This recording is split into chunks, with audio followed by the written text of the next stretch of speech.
মামা কই যাবেন? উঠেন। ধানমন্ডি কত? আরে না, এখান থেকে যাবো না, চলো অন্য রিক্সায় যাই। অন্য রিক্সায় কেন? এই রিক্সায় কি সমস্যা? এখান থেকে রিক্সাওয়ালার ভাড়া বেশি চায়, হেঁটে গিয়ে সামনে থেকে নেই, ভাড়া কম পাবো। মামা আপনারা খুশি হয়ে যা দিবেন এটাই সই। উঠেন। আরে তুমি জানো না, ওরা এই কথা বলে, পরে রিক্সা থেকে নামার সময় কাহিনী শুরু করে দেয়। তুমি তো কাহিনী করতেছো।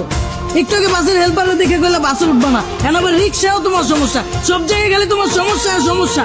আমার পা ব্যথা হয়ে গেছে, আমি হাঁটতে পারবো না, আমি রিক্সায় যাবো। ওঠো হ্যাঁ মামা আমিও এটাই কইতাছি, এই জায়গায় অন্য কোনো রিক্সা পাইবেন না। উঠেন। ওঠো ওঠো, চলো মামা। কি খেলা দেখাইলি রে টুম্পা, শিখলাম। মামা তুমি টুম্বা কই লাগা? টুম্বা কেডা?